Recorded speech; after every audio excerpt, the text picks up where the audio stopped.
Hey again, it's Nathan Crane, creator of the Search for Sustainability documentary series, and tonight's episode is one of the most important, simply because we're focusing on social sustainability, we're focusing on community systems and communal living, and the reality is, if we look at our current societal structures, it seems as if, at least in the Western world, that we have disconnected ourselves from each other.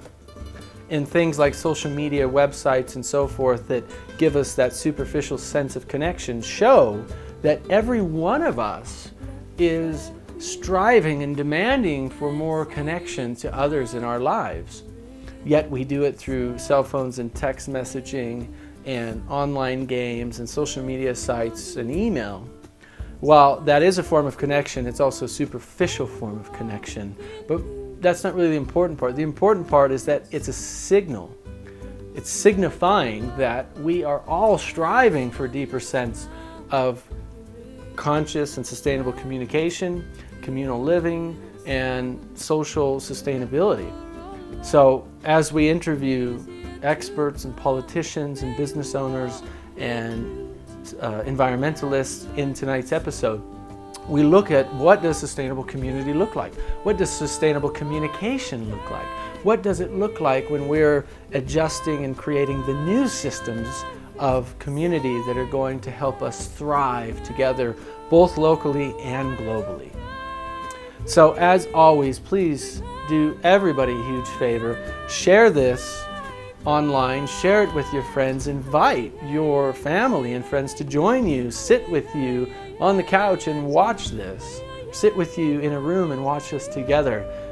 Let's create this community. Let's create this sustainable infrastructure, these new societal systems, and tonight we're going to learn how to do it. How many times have we circled this fire? A prayer upon our lips.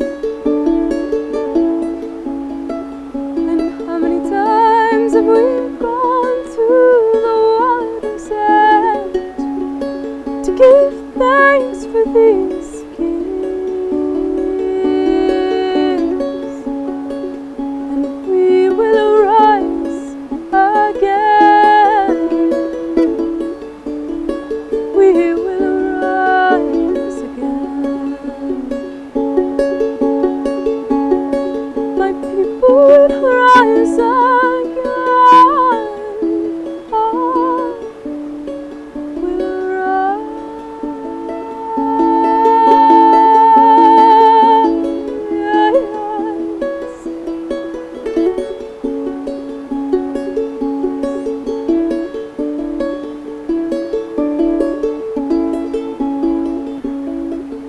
so many times we've gone to the water's edge to give thanks for these gifts.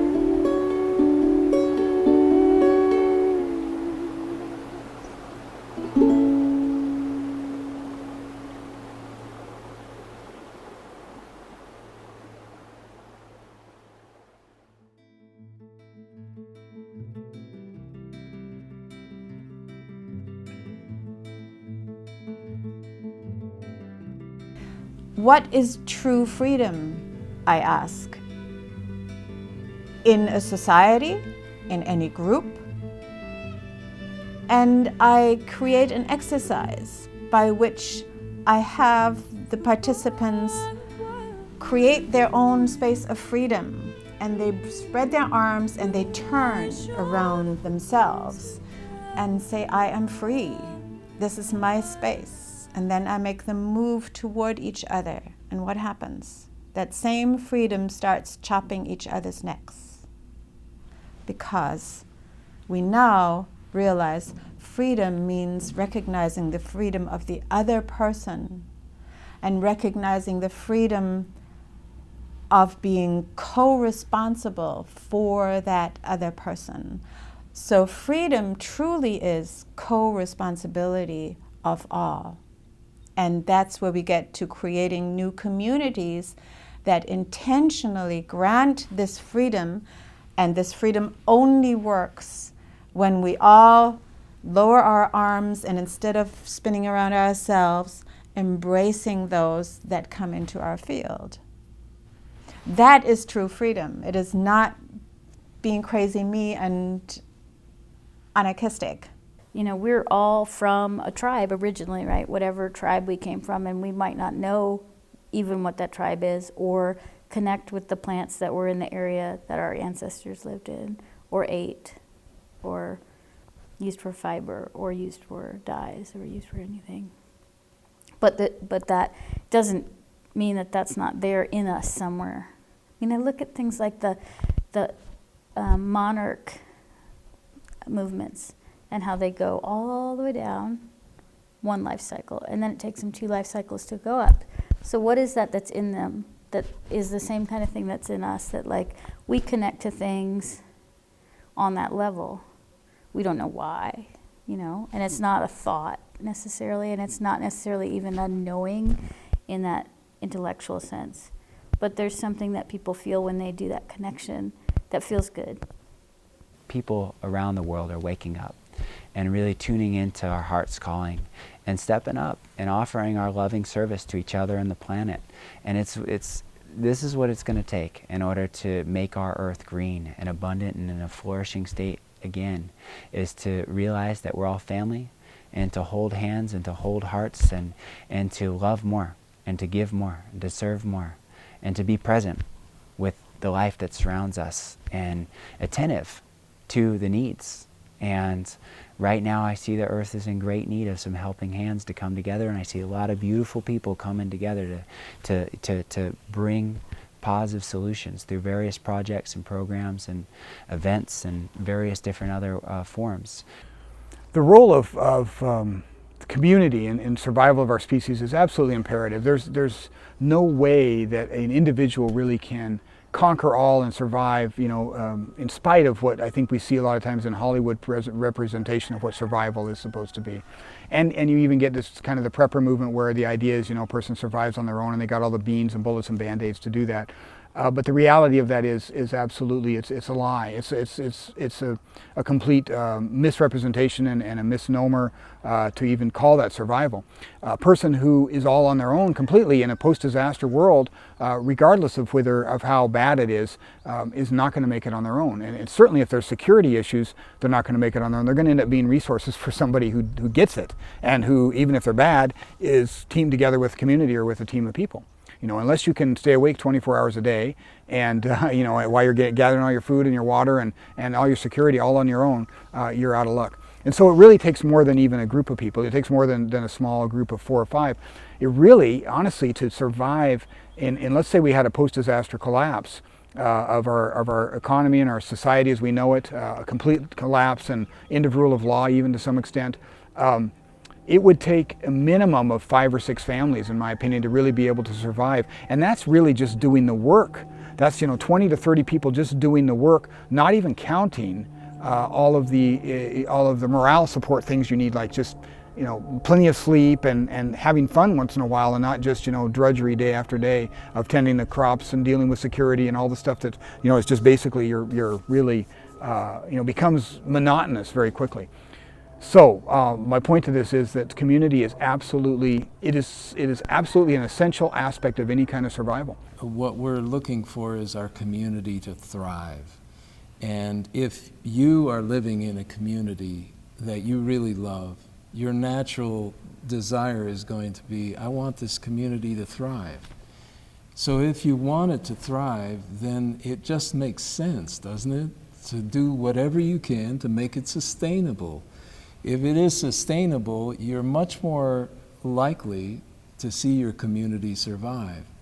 And that doesn't mean it'll always stay the same. For example, one of our strategies here in sustainability is to develop greenhouses and use greenhouses. Well, that didn't used to be done in our area. That it was all done outside and dry farming. But we're a school.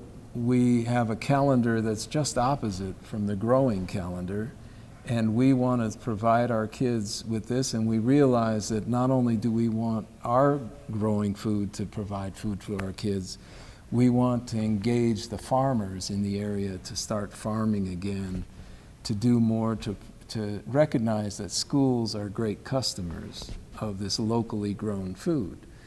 So if we can design a system that helps support itself all the way through the community, our community is going to thrive.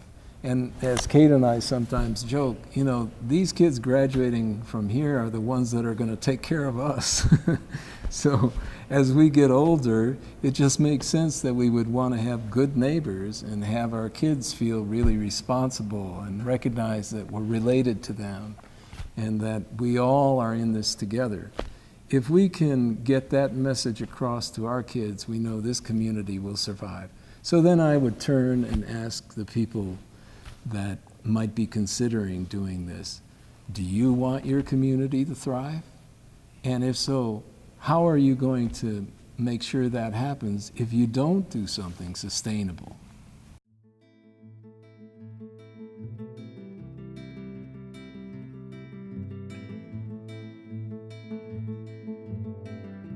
So, you know, that there's a collective insanity in the United States. And I think that in a lot of cases, you know, this is the whole, the prepper situation. A lot of this is born out of the madness of a society that they don't really know how to deal with emotionally or spiritually or intellectually. So let's go for the most visible, viable solution. Because we don't think we can do anything the other way, so we think that we can do it for ourselves and ignore the situations that are developing that we could prevent. So in other words, it's like it's a strange form of the self-fulfilling prophecy. So you direct all your energy towards being and preparing for a disaster, but you don't take any of that energy and turn it towards actually preventing the disasters that we can prevent. And in effect, what we do is dooming ourselves in the process. So we have a time clock, and I'm not too sure about how much time that we have left. So in a lot of cases, I think that to a large degree, I don't want to be uncomfortable. I'm going to continue to prep. I'm not saying not to be prepared for disasters, but I'm saying that the prepping movement, the self-reliance movement, has to now engage themselves and take some of that energy, and a lot of it, turn it towards getting involved in the social and environmental movements that are necessary to facilitate change for the positive.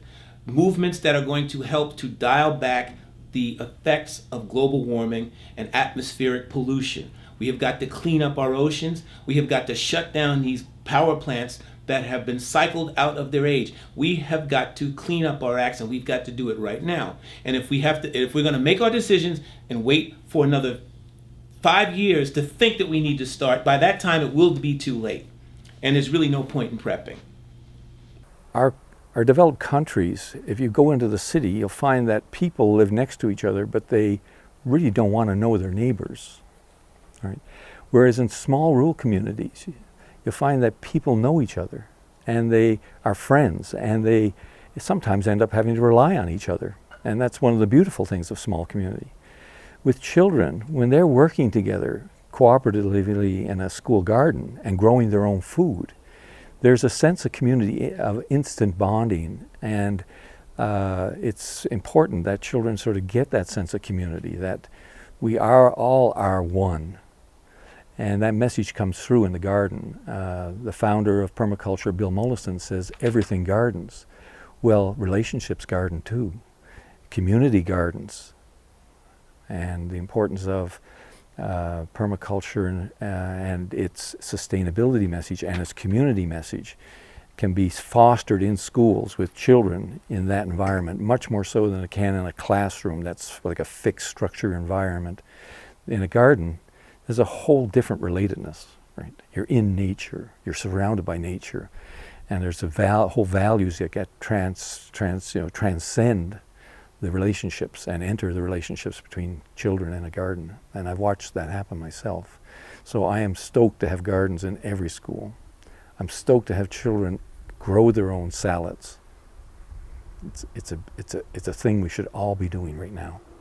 It's integrating not just the growing the plants, but the growing people, all of that. and building that self-esteem, where then people can be like, I have this idea, I'm just going to go do it, and they're so solid in themselves that they don't have all the doubt that keeps really a lot of brilliant emergent ideas from helping the world. So what I've realized really is that the school environment is a perfect environment to be able to pull people together, even for an intentional community. And the reason for that is you get people who are willing to devote a certain amount of their time, 5 days, 10 days, 30 days will come down to my school, and they will meet other like-minded people. And not only will they learn these skills together, but we are so scenario based. I put them through all kinds of adrenaline drills and scenario drills where we take what they've learned, we're very hands-on oriented, we'll learn the skills hands-on, and then we just start plugging them into scenarios and pushing it and pushing them a little bit. And get, once you're a little bit sleep deprived, and it's not that we go for big time sleep deprivation, but if you're a little bit there, a little bit cranky, you've got to work with people you normally, maybe everybody's happy and met each other, and it's kind of honeymoon period the first few days. But once you have to work through this stuff, and then we stop and we go back and we say, okay, here comes the accountability part of those 4 A's. What did we do right? What did we do wrong? And now let's go out and let's try it with this, and let's do this. And so as you do that, as you build, you really build a lot of teamwork, cohesion. You find out people that just are not into it and are not going to be good team players generally kind of fall by the wayside, and there's not very many. I would say out of the people who come to my school, I have probably around an 85 to 90% return rate, and those people are people that you would want as your next door neighbors in any situation. I just attract really good students. I'm really lucky that way. And part of it is just that's the curriculum. They know that we're pushing them, they know we're constantly putting them into these scenarios, and so this allows us to build an intentional community in a way. So what happens is these people, they link up with each other outside of class, they link up with each other and become friends. And even across that, we've had people get married because of our classes. We've had people get divorced because of our classes, and because they start to know, or one spouse is really understands that this is the direction they're going to go, and the other spouse is like, no, I'm staying right here, and they're like, well, I'm not moving, I'm not going anywhere with the way our life's been, and so we constantly. I talk about this in health, that I talked about it earlier with herbs, that movement is health and stasis is usually non-health in our body. And it's similar to life. And I'm not saying that you constantly have to be moving, but in order to actually grow and evolve, you have to constantly be pushing yourself into these uncomfortable situations and growing, and that's movement. So the benefits of getting involved in a local co-op are infinite. And I want to be clear that there can be many different types of co-ops out there. It doesn't have to be a fruit and veggie co-op. It can be a co-op support group or a book group or a raw food co-op group or, something along the lines of that. And I personally think that it is the best way to find people with common interests of what you like. And the benefits after that are even greater, because whether it be, hey, if you're in a co-op, you're able to get more affordable produce at a wholesale cost, you're able to find more recipes, you're able to meet more people. Just the resources that you're able to create in your local community or find they're priceless, right? So, and whether or not you wanted to get like a co-op that is just a support group, you're still gonna find benefits from doing that as well. It's important that you do it as a community rather than as an individual, rather than as a family. And we call it community sufficiency technologies. And the technology part is not new. The technology part is the same as you would do if you were going to move out into the countryside to live off the grid to be sustainable. But if you're going to try to do that as an individual or as a family, the influence you can have on your habitat is limited by your discretionary time and money, or the family's discretionary time and money. If instead you do that right where you are, right where you already have resources, right where you already have connections with the living things around you, with the people around you, then in a typical neighborhood, there is discretionary time and money to do almost anything in the way of integrated closed-loop production systems. And when you try to make money in the market, right? When you're trying to create a profit, then your incentive is to reduce the amount of labor to the absolute minimum. That's the whole idea of automation and mechanization, right? Is labor is expensive. Whereas if you invest in a machine once, it can do the same thing over and over and over again for no additional capital cost. When you're doing an integrated closed loop production system, first of all, your incentive is to do enough. Why would you put in any more work than necessary to produce more than you need? Secondly, you're not limited by the market's need to have scarcity. The only things you can produce for the market are those things that are relatively scarce to somebody else who has the money to pay for them. And of course, we've got the 4.3 billion people who are not going to have money to pay for them.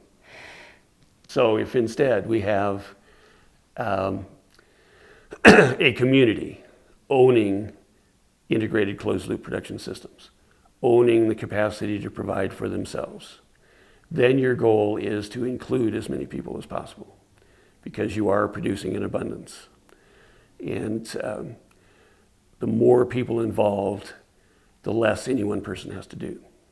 So that's where community comes in. So in a very practical way, we need more than we can produce.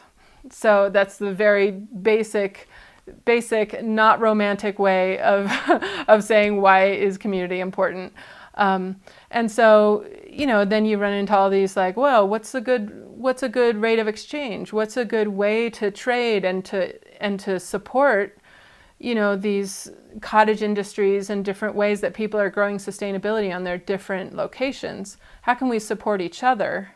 And that's like, so as we've reached the limit of what we can do here to live sustainably, we realize that we need to encourage our whole community and beyond to be sustainable, and so that we can all share and exchange between our different locations. I think Americans are building community faster at farmers markets now than virtually anywhere else. This market, 6,000 to 8,000 people walk through this market every Sunday morning.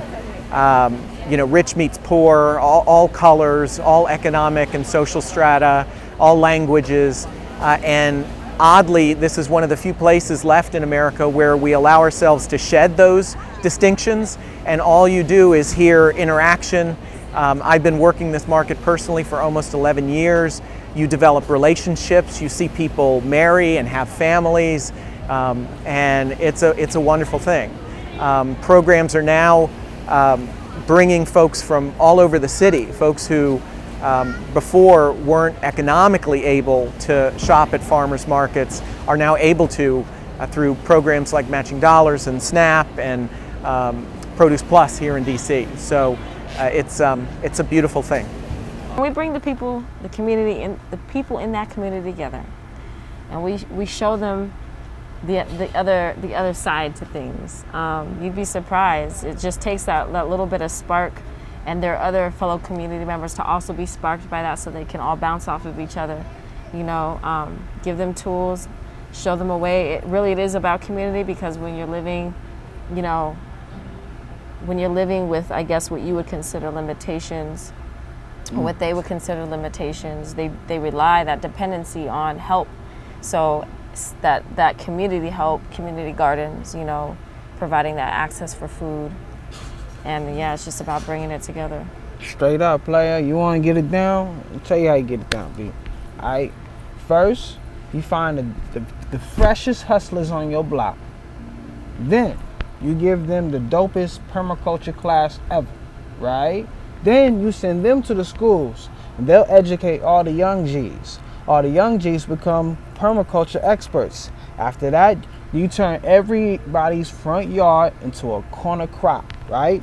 Every one side of the street is one side of the crop, the other side is another street. Then you can control your gang, you can control your set that way. Everybody growing food and selling crack. Then, start your own farmer's market on a Saturday. You know what I'm saying? Hustle that, sell the greens. Then you getting green money. Everything turns into a whole nother conversation, because then everybody need to know how to prepare the food. Then you can have some money on the side, dropping the food off. We can obliterate hunger. We can address food justice, cooperative economics. At the same time, people have these dope green jobs, and you can have them no matter if you got a felony or not. And then you're not considered a poor person, because people who grow food are not really the poor people. people who provide food actually the wise people, you know what I'm saying? Because, you got some patience, you know what I'm saying? And people got to humble themselves to be able to even eat from you too, you know what I'm saying? Like, it really creates the dopest form of medicine, you know what I'm saying? And I think the more people who use their food in the right way, you know what I mean, the more we can talk about how we can address these jobs that we need in the hood. You know what I mean? It's the real truth. So if we can bring a bunch of solutionaries together, visionaries together, and people who are looking for those solutions and trying to find their vision, then we're going to, spread this information and this knowledge about other possibilities than, what we've shown up so far with as humanity. Because some of those systems that we've built and some of those places that we've gone so far have caused a lot of destruction on the planet, which obviously most of us are noticing at this point. So, at the Pure Living Expo, for example, we do our best to bring the really, really super uber pure products that don't have any chemicals in them or anything like that. Really pure food right from the land, a lot of raw living foods, delicious gourmet food, simple food, and nourishing food, as well as doctors and people who've spent their lives studying health and wellness, so that people can start to recalibrate to what is it like to get food directly from the earth and really pure supplements and other things that can help heal the body. It's important that people understand that there is a hopeful future. There is so much anxiety about what's going to happen with climate change and what's going to happen with the economy when we run out of oil, or with oil becomes too expensive to burn in your car. There's, the loss of species. All of these result from the fact that we don't recognize that we are participating in a habitat. We are engaged in a community that consists of all the living things around us. And we have a choice whether we want to assist that community in becoming stronger, more healthy, by incorporating more and more species, or causing it to run down because we use poisons or pave over what could be habitat. Now, we don't recognize it because you can just go to the store and buy what you need, but your individual well-being is determined by the quality of your habitat. The health of your habitat determines your well-being. I think that for me, it's just, I guess it would fall under connecting. The community, most importantly for me, is just knowing that I'm not alone, and just having other people to bounce ideas off of. It's been really, really vital. Like, for example, last night I was out in the yard trying to figure out what a weed was. We have this weed that's been in my garden. I didn't know what it was. I was trying to figure out if I could eat it, what I could do with it. And so I posted a picture on my Facebook community for the Prairie Homestead, and instantly had people, they identified it, and I have ideas and recipes now. So just things, simple things like that, it just makes the whole homesteading venture a lot more fun, a lot more enjoyable. Community's just part and parcel of what Orm School is about. Orm School is a bit isolated. It's an hour to Phoenix, an hour to Flagstaff, 45 minutes to Sedona, but we're a bit remote, and students here are outside a lot, see their teachers walking to and from classes, and with the sustainability program, they're helping in all facets of the school. There are always tears at graduation because we get to be so close with the students that they become part of our family, and that's really important. So community is very central to part of the education here. The major benefit of this environment was definitely accountability. That's at least the first thing that comes to mind, because in the small community where everything you do is seen and heard, there's always a sense that what you do will affect everything else. and just as a fundamental law of being alive, that was something that somehow being here, there's kind of a magnifying glass put on that. And so whether it was something that was social or whether it was something environmental, you were aware of how everything you did impacted everyone else or impacted your environment, and there was always sort of a traceability to everybody's actions, and largely this was very positive. It was the kind of thing where if you did something good, people knew it and people praised you for it, and if you did something that was not as good, then there were consequences which were virtually immediate. And so for a young person to experience that was a very valuable lesson.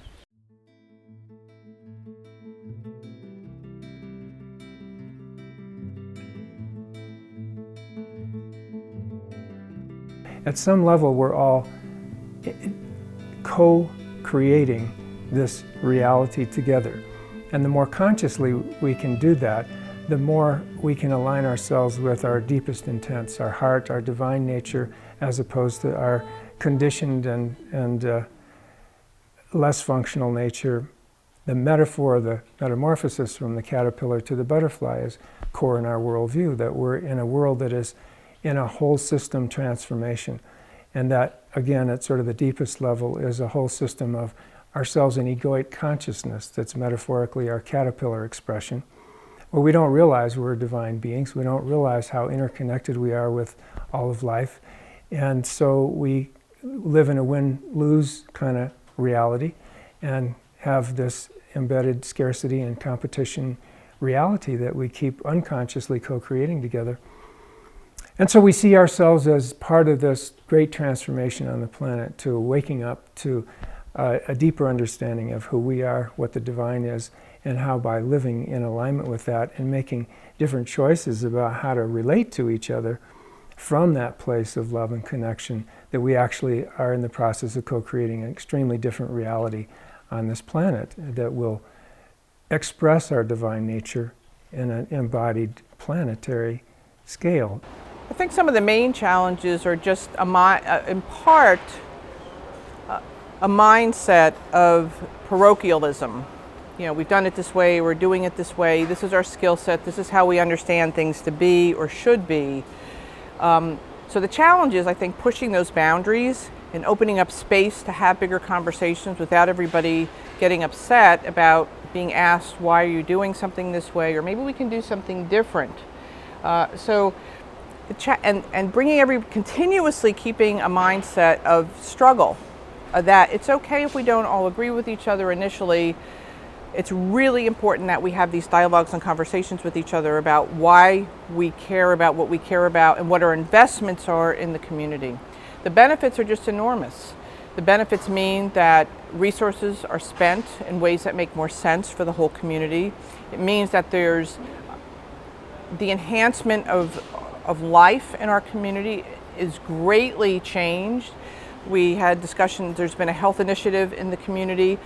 This community has serious food access issues and health issues. Bringing consciousness and awareness around the social and political aspects of it have brought folks together to say, okay, how do we make really pragmatic changes to enhance health in our community? All the way down to the level, we have a youth project that has worked on food issues, food policy issues. They've worked with our county council, all the way up to our local urban farm, and on a county level, food advocacy issues. And what's been wonderful is at all these levels, it becomes much more integrative. We're sort of organically bringing community people into the work we're doing, and people are working at different places where they have a comfort level. Some are doing organizing on the issues. Some are doing really pragmatic gardening issues. Other people are doing the education piece. Some people are doing the political piece. But as we see the kind of energy that comes by bringing all these things together, it really catalyzes the community in a much larger, a more effective, and a more sustainable way. When we think about collaborating for a more just and sustainable society, that means everyone and every organization and every institution. So schools, hospitals, businesses, governments, we can all collaborate together for for more justice and sustainability. Here at Green America, we actually have a program that we call the Center for Sustainability Solutions that brings whole supply chains and whole systems together to do what we can do together that no one person, no one company, no one government could do alone. So let me give you an example. One of the things that we've been working on actually for 15 years is a group that works on solar energy. We started when solar was only 0.001% of the energy mix. So not very much, and some people said, oh, it was impossible. And we said, oh, no, it can't be impossible. We need solar. If we want a renewable energy future, solar has a role to play and we need it. So we have to make sure it can emerge and thrive. And so all of these people got together to try to figure out how we could advance solar and make it more cost effective so more and more people could do it. And that required a lot of collaboration. It required incentives from the federal government. Some states took the lead, like California and New Jersey, for example. So it took a lot of collaboration with individuals, NGOs, nonprofit organization, activist organizations, governments, businesses, the National Renewable Energy Lab, the academics, all of us, no matter, what I always say is no matter where you work, no matter what platform you work from, whether it's from your home, whether it's from a government agency, whether it's from a business, whether it's from a nonprofit, there are ways we can collaborate together to get these system changes. So our internship program is very much a microcosm of, it's like a magnifying glass of sustainable community, of just people in general, of culture, but everyone comes here with the intent of living in community, and that's helpful. But everybody's coming from different places with different ideas, and our people don't come with an understanding of how to live in community. So we are always running into places where we need to work things out. And I think, so we have a few techniques for helping our community be harmonious during the internship. And one of them is our weekly talking circle. It's just, you have the talking stick, whatever it may be, and you pass it around, and it just goes around as many times as it needs to go around, and people get a chance to say whatever they want to say in a safe space where they're not going to be responded to be heard. And so that helps tremendously, just once a week, and it's a really important kind of ceremony for us to keep harmony here. Another thing is that we have a list of agreements, community agreements, that at the beginning of the internship sometimes we will go over the agreements and we'll just discuss each one, and they're all like, about how to communicate, about being open to improving listening skills, being about things like valuing people for their authentic selves rather than the sort of knowledge and experience they bring. So we go over those and have discussion around them, and it's a chance for people to kind of air out their, fears or, assumptions about things, and without it being personal. So those are both techniques that we have that we've found help a lot to just encourage the right conversation that needs to happen. The way we attempt to embody that philosophy is, first of all, by having these meetings that we get together on a weekly basis, and we look at what are the issues in our field, what are the questions, and what are the decisions we need to ask ourselves and make together. And this is our decision-making processes we call attuned alignment. And it's really a sort of a version of consensus.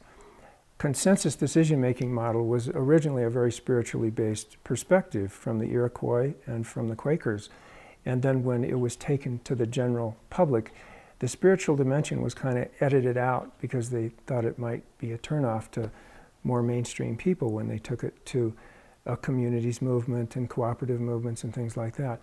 We absolutely reintegrate the spiritual dimension and say, we're here to tune in, be attuned to what our deepest wisdom, any inner guidance we might have, how it shows up in these issues and questions we talk about. And instead of coming to a majority rules decision-making process, we come to how do we all rendezvous in a place that we see this is the wisest decision. And it's basically a consensus process, and it's pretty rare for us to have people that are saying no when everybody else is saying yes. We love the simplicity of the 4 R's. It actually grows out of the fundamental values in Navajo peacemaking, which is a method of resolving conflicts that existed pre-European contact among the Dene people. So respect to us means recognizing and acknowledging that everyone's emotions are valid, including our own. So if a child is crying on the playground, for example, it's a chance for us to come up and help comfort that child. It's not a time to make fun of the child for crying. Responsibility.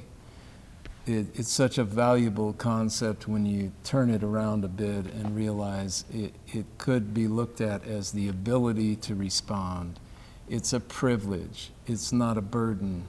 And our children really see that. They feel more empowered. We have in our name, STAR School, it's an acronym standing for Service to All Relations. And our kids coming out of our 8th grade, every one of them has to choose something they're going to give a speech about, something they're passionate about that they want to improve in the community. And this is their ability to respond, and those kids get empowered to get up and speak about it and to be excited with what they're going to do to resolve that problem. Relationship is probably the key of all 4 of these R's, because it means acknowledging that we are interconnected, all of us, including everything growing on the planet, the air above us, the ground below us. It is all part of our relationships. So that becomes a key element for us, because if we recognize that we're all related, then what happens to you, it also is happening to me. So sustainability becomes such a clearly aligned value with relationships, because, as Kate said, are these other ways of doing things really sustainable? And if they're not sustainable for this group over here, they're not sustainable, and we are going to be affected because we're all related. Finally, the 4th R is reasoning. And that we use because we're a school and we think reasoning is important. But it's also important because we have not had a fight here in 3 years, and maybe even more than that. We've stopped counting, I think. And that's because we teach kids how to talk things through and to think before they act. That to us is what reasoning is useful for, is resolving conflicts. Somebody, I forget his name, also says, you know, we're moving from the age of shouting into the age of listening. Meaning that we're able to hear what the other person really has to say. Not just, you know, the preacher says, I do this, and now I do this, and now I do that, and I do the other. But to hear what the other person has to say and feels, and how I impact that other person, and how they impact me. And so the age of listening is also part of making sustainability possible. And the age of communicating around the globe makes us not just theoretically understand, but physically get a grasp of, I am co-responsible for this whole little planet, and it is a little planet in the huge, huge universe. And it is a very unique, wonderful little jewel. And it's to get to the point, I'm sure everybody has been there at one time or another, even when, if it just when they were in love, or, you know, it is so awesome to be alive on this planet and to feel the feelings we have. So this is our opportunity to not only save the planet from all the ills that feudal systems and capitalism and exploitation have done to us. This is the opportunity because we can communicate with each other. I can sit here and it doesn't matter whether you were born in Japan or in Siberia or in Latin America or in South Africa or in Greenland. We have that direct access to each other as humans. And that is new. And that is empowered, if we choose to so empower ourselves, by the possibility of global communication. I think music is a really important part of community for many reasons. You know, spending a lot of time in the transformational festival culture scene. The music is like the blowhorn. It's like, we're rallying. Come, you know. It's like, come gather and celebrate. You know, there's a lot of different prophecies about the time that we're living in, about celebrating together. And so music is a way of celebrating life. It's a way to get in our bodies and dance and open our hearts and be connected in a unified field, you know, and I think there's so much fragmentation in the world, there's so much polarity and duality still, that music is a way to create harmonics between souls, you know, when we're all receiving someone's gift, their soul is pouring through them, and everyone that's on the other end receiving that, they're getting a benefit, so there's a reciprocity between the performer, so to speak, and the audience, and that community that forms around certain artists, the ones that I feel are in integrity. I've seen and experienced myself dancing to their music, just incredible sensations of bliss and unity and connection, and I think that's, you know, what we all want to experience, I mean, subconsciously or otherwise. We're looking to have a place to give and receive love and be in that vibration of unity, you know, in an authentic way. So another way that, you know, music fits into the picture throughout time, the picture of sustainability and community, is that, you know, a lot of these songs were directly linked to the mundane daily activities. You know, they're songs for planting. I have an old Gaelic song that's for fulling the cloth, for cleaning, you know, and washing the cloth, and it was in a particular rhythm that you could work to. You know, there's lullabies, there's songs for like healing a space, you know, or sanctifying a space, songs for all aspects of life. And so as we work together, we would also be singing together, so we'd have a unified voice. And each person has their place within that harmony. And when we think of, you know, we think of harmony, it's a tapestry of everything coming together in a harmonious way. I think the act of singing together, breathing together is a unifying practice. It's so simple, and yet, you know, we're in our modern day culture, it's not something we often do, and it's so important.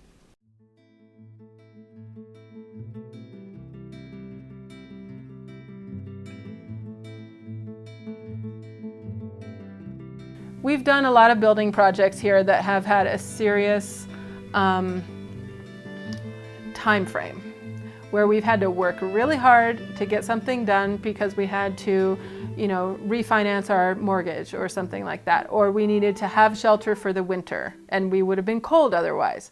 So I have learned through like my exploration of sustainability, you know, sometimes it has to do with survival, you know, and that's important to learn. What is survival? You need to eat, you need to have shelter, and you need to, you know, hold on to your property. But then, so when you realize what it means to work really hard, then I've definitely learned when it's not as important to really harm yourself from working hard, or to, you know, have a way of thinking that is detrimental. Because that's the whole point for me of what I'm doing here, is that I enjoy it. You know, I am not I am not living a sustainable life out of guilt. I'm not living this way because I want to show people how to live. I am living this way because it is very enjoyable to me. And this is the ideal life for me. So and it's really easy in our culture with like the way people like multitask, and you have to get things done and you have to stay busy, and that's not necessarily enjoyable. But there are times when you have to pull out these skills of like multitasking, and you have to find deadlines and you have to make these deadlines. But then there are times when it's just, a lot of the time, hopefully, is enjoying what you're doing. And building with earth is really very fun. And gardening is very nice to enjoy the plants. And, you know, a lot of what I'm doing here is I'm teaching here, I'm guiding people, but a lot of what I do here is just puttering around the property, fixing things and building things. And, you know, look at this place. It's beautiful. I get to live here, and I get to have this relationship with these stones, you know, and these plants. And I mean, if you don't make it fun, you're not going to keep doing it, basically. So might as well make it fun. And for me, it's kind of like the idea of stepping into the Tao. You stepping into the river. It's like you want to align yourself with the current that's here and learn to dance here, rather than immediately saying, hey, I want to change the dance that's going on here. So there's a natural, I think, beneficial thing to apprentice to the flow of the community before you start looking at how do I co-create in a way that is not trying to change it, fix it over into my image, but integrate into and grow and embellish it. And the last thing that I wanted to say about that is we have a phrase here that's core to our worldview, which is we apprentice to the self-organizing field. Self-organizing field being a kind of term that science uses to describe the way systems work, but ultimately it points to me to the Tao. It's like, how does life work? How does life orchestrate life? And how does spirit orchestrate the embodiment of itself into life? And we're apprenticing to that process. So we're all always apprenticing to this sort of higher wisdom, higher pattern of how to relate as life to life. And it's an unending apprenticeship. So one of the most important pieces, I think, of sustainability is the community piece. A lot of people, when we get started in sustainability, and I did the same thing, I moved to the country, got a piece of land way out there all by myself with my wife, and then we realized we really needed other people to make it work, that it's really hard to do all that by yourself, and found that we really missed the community piece. And I think a lot of people find that you can do it by yourself, but it's a lot more fun. It's a lot more efficient often to have, many hands make light work and all sorts of old sayings like that. So the first coming around to the fact that, hey, community is actually a pretty neat thing. If we have a few basic tools of the agreements we're going to have, the decision-making policies we're going to have, and I think those are important pieces, is when you do get together with a group of people to come up with a set of agreements. What is it we're going to try to do together? How are we going to make decisions? What are the good decision-making tools? What do you do when someone wants to leave the group? These sorts of pretty basic agreements that are really well established by the folks who've been working on, say, intentional communities for the last 30 years or so. They've learned a lot. They've come up with a lot of really good methods. So we have a lot of very good tools for building community, but it's amazing what a single person can do. When we lived in Portland, we had a neighbor who just went around and put notes on all of the neighbors' doors saying, I'm going to have a potluck in one afternoon. Why doesn't everybody come over this Saturday? And bring a dish if you want, but you don't have to. And it was really amazing to have 20 or so neighbors drop by, people who'd been living in the same neighborhood, but we really didn't know each other. And it really transformed the feeling of the neighborhood. Just one person holding a potluck dinner And then we all started getting together and we'd have sheet mulch parties in each other's lawns and get rid of the lawn of this house and plant a garden there and then plant a garden over here.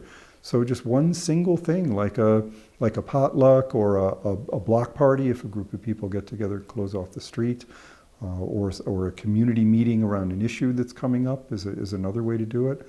Neighborhood associations, which are many cities, the neighborhood has a neighborhood association and getting together with them. So we've already got a really nice toolkit for community. We just need to get in and take more advantage of it like that. But the tools are right there. Because of the specialization of our roles in society, we do need to structure any sort of long-term sustainable effort around community. We need specialists. We need people who can grow herbs, and we need the herbalists who know how to administer herbs for healing medicine. We need the scientists who understand the hydrological cycles and where water comes from and where it goes. We need farmers. We need mechanics. We need all of these specialists, but in order to really survive together, we have to learn how to cooperate in community, which means we need a more egalitarian type of society, but not by force. In other words, we don't need a top-level government forcing us to have equal pay. What we need instead is a grassroots, ground-up system where we recognize that this school teacher is just as valuable as that surgeon. We need a system where we understand that this farmer who saves seeds is just as valuable as this peace officer who helps keep the peace in our community.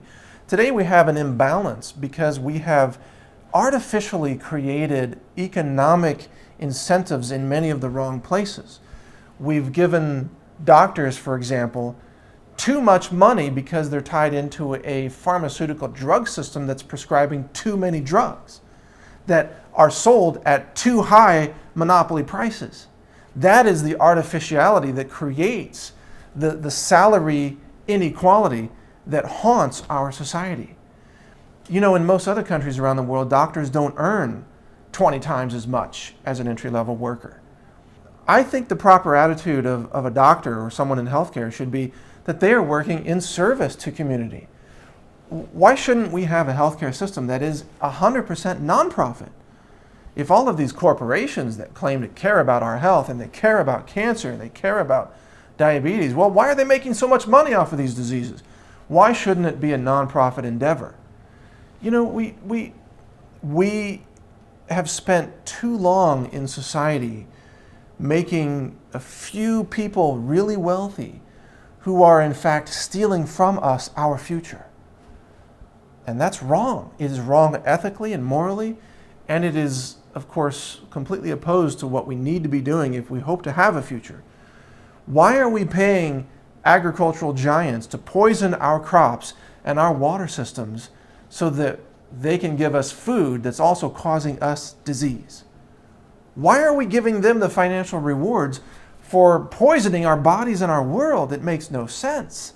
This is why I'm so happy to see so many people working now together in collaboration by shifting the demand to reward those corporations that are now acting more ethically and more responsibly, that are producing cleaner food, that are producing food without the toxic chemicals of corporate agriculture and GMOs. We're seeing this shift. It's happening right now, and it's accelerating. Pepsi abandoned aspartame in their diet drinks. Panera has dropped 150 toxic chemicals from their menu. Chipotle has abandoned GMOs, consciously understanding that our customers want cleaner, more honest food. The shift is happening right now, and if we can encourage this shift and be part of it and spread the word, then we can achieve the kind of success and the kind of sustainability that can stave off the risk of collapse that now threatens us all. But I assure you, if we go down this road of corporate exploitation, of a few corporations and a few people having power over all of us and controlling the seed supply and controlling the food supply and even controlling the media and the press, if we continue down that road, we have no future. We must change to survive. And we are changing, and that's why I think we will survive.